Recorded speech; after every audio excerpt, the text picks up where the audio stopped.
I struggle with disease. I have Parkinson's disease. But if you see a little oasis on the horizon, just a small encouragement to you today is simply a reminder.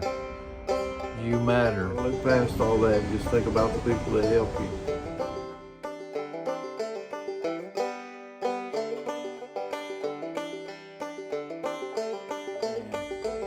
I'm Dan. This is my back porch. I want to talk to you for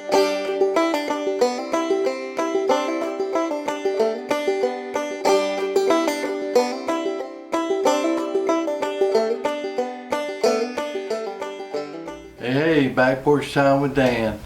I'm Dan and this is my dining room.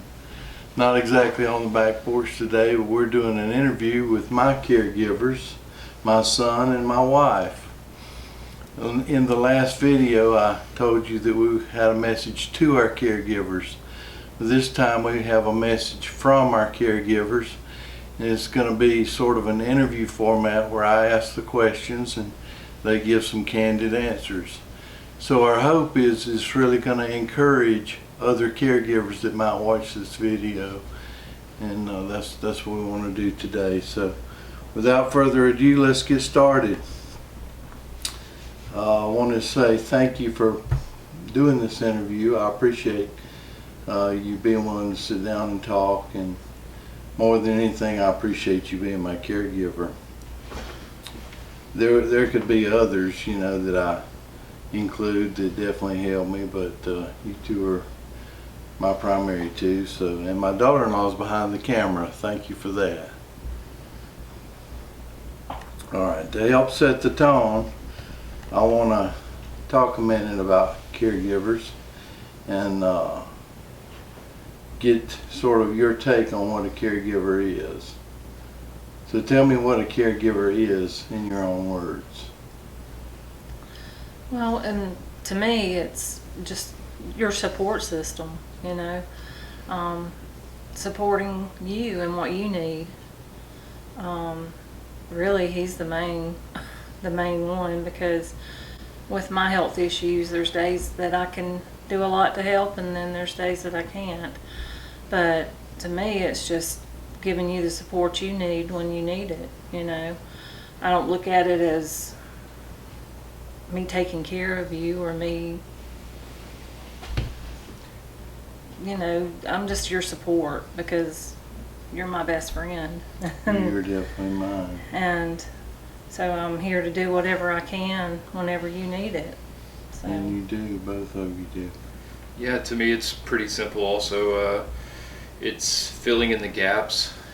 Everybody has a certain set of needs. Anyone who's living has to meet those needs, and there's times where health issues arise that prevent someone from meeting all of those needs for themselves. So it's simply filling in the gaps and trying to make sure that the person has what they need when they need it. I know that question was a little different than what you were expecting. So what's specific about my needs and what you have to do for me? Specifically, I guess the thing that is different about you than maybe others is we're managing the kind of emotional aspect and components of the toll that Parkinson's has taken on you as well. So it's navigating the new normal that you're finding, and trying to find that level of happiness and satisfaction and being content that you had before. So I think to me that would be one thing that is certainly different than maybe a lot of other caregivers would be concerned with for the person that they're trying to take care of. Yeah, there's a lot of different levels of caregiver, I think. You know, some may have a child or a friend or a brother, sister, or family member that's in a wheelchair that's really incapacitated. They have to do the total care, you know, right, as far as hygiene and all the details of that. But I just kind of wanted to give everybody a context of what you guys have to do for me. Right, yeah, and it's not necessarily any kind of personal care like that. You know, we take care of the food, we take care of the animals and the chores, things of that nature. But aside from that, you know, you're still self-sufficient in a lot of ways, you know, that we haven't had to look into taking care of yet. So, Anything to add? I think for me, I'm more of the emotional support aspect, you know. We've known each other just about all of our lives. And the changes, you know, that come with Parkinson's, I think, of course, there's physical changes, but I think the emotional changes, you know, I think it's been hard for you because you've always been a caregiver, you know, whether it was helping take care of my parents or helping take care of your parents and really others that we took on, you know, as a caregiver.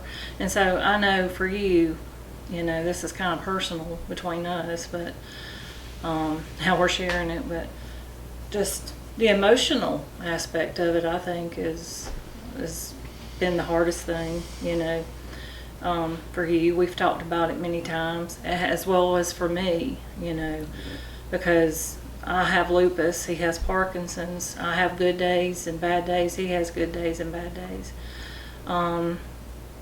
So I think our emotional and spiritual support for each other, you know. I'm not just your caregiver, you're mine too, you know. You keep me grounded. So too, yeah.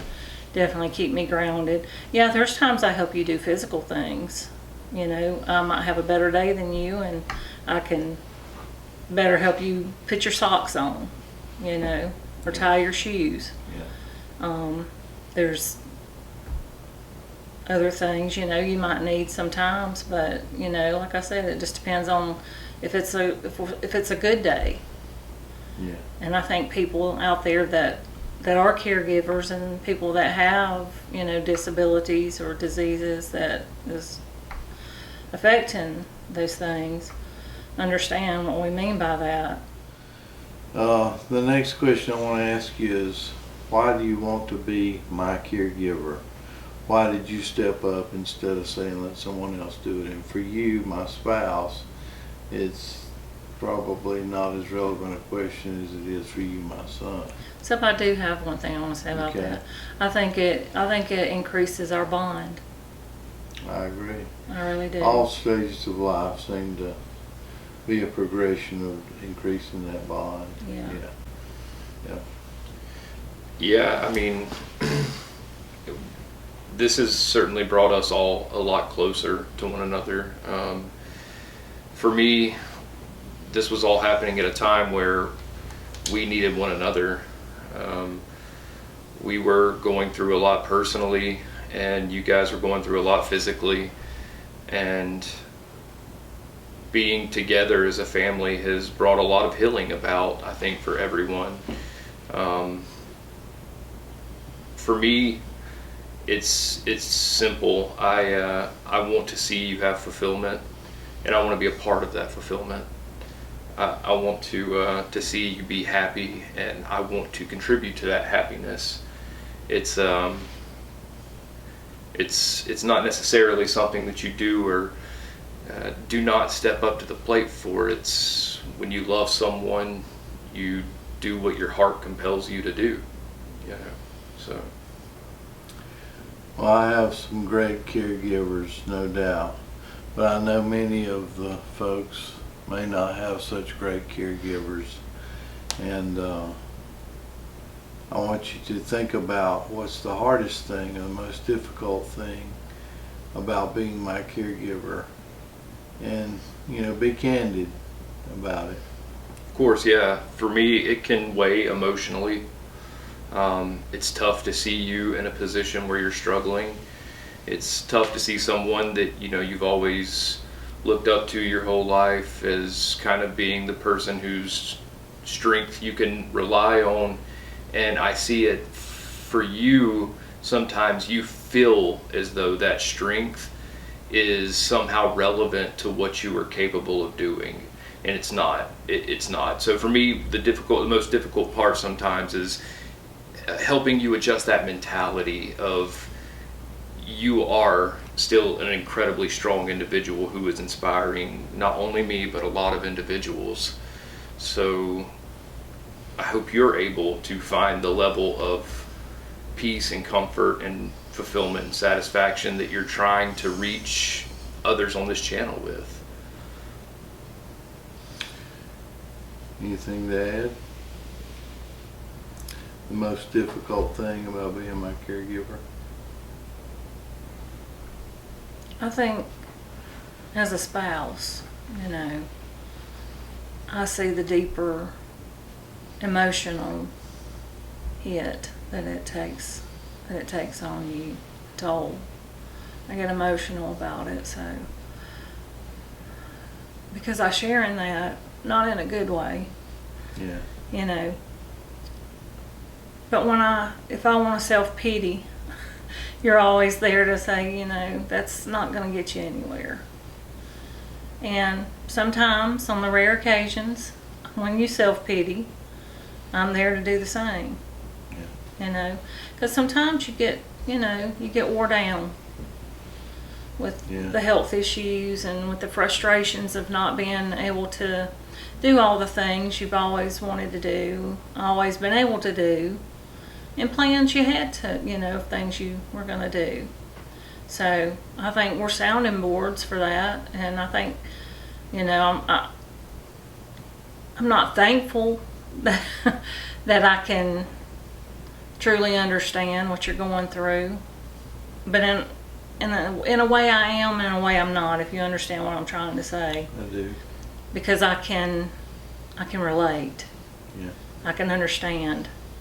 And I think that is a plus for you and me, because we do understand.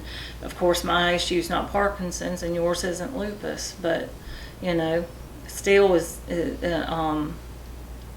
affects us physically, you know. Everyone has their own struggles, Yeah. certainly. Yeah. Yeah. And so it helps me I think that it can be more understanding of where you're coming from. That's good.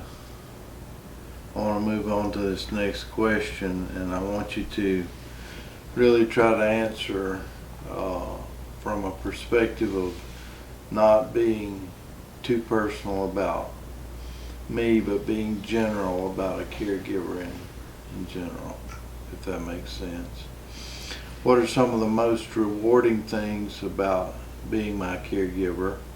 And when you answer, I want you to try to answer from the perspective of caregiving in general. Leave out anything specific to me, like, you know, I appreciate it when you like the chicken soup, or something personal, you know, just make it general. Right. So for me, it's rewarding in a lot of ways. I mean, I've done a lot of jobs of what people would consider to be varying degrees of importance, and for me, there's really nothing that brings you more fulfillment than taking care of the people in your life that mean something to you, whether it's your kids or whether it's reconnecting with your parents as everyone gets older. So for me, that's the best part, you know. I mean, it's a tough job. It's not always a job that is glamorous or that anybody would think to themselves when they're growing up, this is what I want to do when I grow up. Yeah. But when you realize that it's just such a real need, you know, and that someone needs that help, that you can not only provide the help, but you can do it with love and dignity. And I think that is what makes it fortunate for all of us, is that we do it not only willingly, but with love and dignity for one another in every aspect. It's always much appreciated. I think we were taught that, you know. Like like I said, you know, we took care of my parents Yeah, years ago. I mean, my dad's been gone 25 years. yeah. This But year. yeah, and my dad had Parkinson's, and we were his caregiver. And my mom had COPD with congestive heart failure and emphysema, and we took care of her. So, but I saw that in my household because my parents took care of my dad's parents, and then my mom and dad took care of my mom's mother, who had cancer. So that was just taught, you know, and I never thought that, you know, we would be the ones that would have to be taken care of, you know. And then we took care of your dad, who had dementia, helped take care of him. Your sister did a lot of it, and we helped. And then, you know, your mom with her sickness. So we never expected to be the ones that had to be cared for, because we were always caregivers. But, you know, your parents took care of their parents. So that was just something that was instilled in us, you know. Of course, we didn't have to choose to do it, but we saw the benefits of that too, Right. you know. And we also saw how hard it was, because we know it's hard. That's the perfect segue into the next question, because the next question is, a lot of people become caregivers to close family members or close friends because of obligation. And you just spoke about love and devotion. Kind of speak to the people who may do it because there's no one else to do it, out of a sense of obligation. Right. What keeps them coming back when they're tired, but the person who they're caring for still has needs? I can't imagine, honestly, how difficult it would be to do this type of thing for someone that you didn't have a deep or profound love for. Even though it's difficult for me to kind of empathize with, I would say that just on a basic generic level, someone who is receiving care is struggling more physically, mentally, in pretty much every aspect than the person who's giving the care. And always keeping that perspective in mind, always being patient, always remembering that if you were the person who needed to be taken care of, that you would want to be treated with a certain level of dignity and respect. Bring it to that personal level, because it is personal, and these people likely have no one but you. So I would encourage you to stay strong and to seek help if you need it. Find someone to talk to. There's a large community of people who are more than willing to just lend a helping hand, or just lend an ear if you just need to vent. So that would be my advice. You know, you talked about how we were raised and brought up a certain way, and I try to be extremely grateful for what you guys do for me, but I think there's a lot of people that get cared for that are not grateful, that are bitter as to what has happened to them. Right. And they're just not grateful, and it makes it really difficult for the caregiver to keep coming back time after time when they're tired. That person they're caring for still has needs, and they're bitter, maybe mean. So, you know, I'd love to be able to encourage that caregiver too. I think they need more encouragement. You know, Yeah. when it's appreciated, I think you want to do more for that person. Yeah. You know? Yeah. And when it's not, I'm sure, I know it has to be very frustrating. I know, you know, with my mom, she had good days and bad days, but my mother was a rascal, you know. Yeah. And people that knew my mom, you know, she was funny, and she was giving, and she could be caring, but she could also be, you know, a booger. And I guess So- I'm asking you to think about the times when I get frustrated and I seem ungrateful or just want to be left alone or whatever, you know. I have those times too. I certainly don't pretend. I don't feel like, I've never felt like you were ungrateful. I have felt like, you know, you get grumpy or frustrated. Well, maybe a word that I could give to those being cared for is I tried to step up my thank yous a lot. Not be critical. You know, you've not been critical. That's not what I'm saying. But you know, I was sharing with about my mom a little bit. You know, me and my sister were the caregivers mostly for my mom, and of course Jordan was only, you know, he was only like 14 when she lived with us, and a little older. And then Dana, our daughter, she was a big caregiver to my mom too. Yeah. She could handle my mom. My mom's personality, you know, better than the rest of us. Yeah. And so, but she was the kind of person that didn't always appreciate what you did for her. Right. You know, she kind of wanted to complain about it. She didn't make a conscious effort to step up her thank yous all the time. No. She did not. No, thank you wasn't a very common phrase in her vocabulary. But you know, she was also the type of person who took care of everyone all the time growing up and fed the entire neighborhood and would give you anything that you needed. So she didn't expect to thank you, and that's probably why she didn't give one. Yeah, that's So a good perspective on it, Jordan, True. for real. But you know, it's not always easy to remember that when you have teenage kids and a husband to take care of and a dad and that's sick, and you know, and you work 2 jobs and you're trying to take care of her and she's not appreciative and wants to complain about it. Yeah. So I think people like that, they need to realize that, you know, people don't have to step up. They don't. That's right. That's right. And I thank you it goes a long ways. And to act like you appreciate it goes a long ways. certainly. So Just like a smile goes a long way. it does. Let me ask you the next question, and it's more geared to accountability. You know that I have physical struggles because my mobility is deteriorated, and I have coordination issues and sleep issues, and the list goes on. But I still need to do for myself at times, and I still need to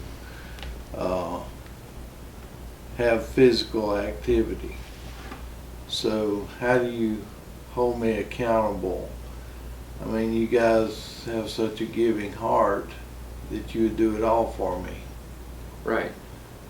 but you know that I need physical activity, and so if you kind of pretended for a minute that I was the kind of person that just sat down and didn't even try, how would you hold me accountable? It's a personal responsibility thing that has to be taken. So what I recommend for anyone who is in that situation is to get their own physical therapy or movement plan in place where there's a designated time that they actively work towards getting stronger, as opposed to just trying to take advantage of things that are already happening, right? Because if your energy is going to be spent in a certain way, you can either spend it doing what's got to be done, or you can spend a little bit of it trying to get stronger so you can do more of what you would like to have done, you know? So to me, that would be what I would do, is recommend, you know, maybe you designate 30 minutes a day to riding the bike or whatever that might be, something that is a very safe, Stationary bike. yeah, the stationary bike, of course. Anything that you don't have a fall risk, anything that, you know, you're not going to be away from assistance if it's needed, that you have access to everything. That type of effort and energy, I think, is what is required to kind of build up that mindset, mentality, and those literal muscles as well, Yeah. One thing I can say to those being cared for is keep a positive mindset and try to move forward. Be Right. healthier as much as you can. I mean, there's a whole spectrum of disease out there that people suffer from. So everybody's unique, but be as healthy as you can. A sedentary lifestyle is only going to bring more health issues. Yeah. I'm a little bit of a hypocrite for saying that because I'm not always doing everything as healthy as I can, but I try to be fairly healthy. I mean, you guys probably worry more about me doing things I shouldn't than you do Right. making me do things I need to. Yeah. And then me, on the other hand, I'm pretty, I sit around a lot. But it's not just the lupus, it's from the falls. I've really, really injured my back. And it affects my legs and my feet with numbness. But as Jordan was saying, we have a game plan together now because I finally got in to see the neurosurgeon, and they have put together a plan for me, where I can hopefully be of more use. You're of plenty use. Don't diminish what you do. With getting the shots and physical therapy and things like that, because I can't stand for longer than like 10 minutes at a time, and it's been pretty excruciating and taxing, on my body and the pain. And I'm not one to take pain medication other than Tylenol or anti-inflammatories. So I'm excited to start this new journey. Hopefully, I can I'm excited for you. get more out of it and can get some more movement and without being in such excruciating pain. So, I'm hopeful, Good. and I appreciate our son and daughter-in-law who help All us they do. tremendously. Yeah, all they do. So one final question. If you had the chance to encourage or say something to encourage a caregiver out there, what would you say? Stay patient, seek help when you need it. There's a lot of good things out there. Even, I gripe and fuss about the phones and the internet and all this stuff, but because I think people are on it too much. But on Facebook, even I have found some good help groups, with lupus and with Sjogren's, because I also have Sjogren's syndrome. But there's some good forums out there, and they have good advice, and they have good ideas, and It's a way to connect with people really- that are going through the it same is. thing. It is. It's a great way to connect with people who understand what you're going through. And there's caregivers on there also, Yeah. So it's been eye-opening for me, and it's also given me a lot of good advice. So what you're going through, look it up. There's usually a forum out there for that, so. Thank you to both of you, and I just want to say to those being cared for, take time to thank your caregiver because they sacrifice a lot. Make sure you step up your thank yous and show your appreciation. I know it's frustrating. I know it's difficult when you have disease, when you have pain. I know it's tough. But those who care for you have it tough also. So be sure and say thank you to them. I appreciate you watching today. I hope you'll take time to comment on this video and tell me your thoughts. Let's start a community of our own on this channel and share thoughts and feelings that you're willing to share. Remember that Back Porch Dan loves you. God has a good plan for your life, and I'll plan to see you next time. Bye.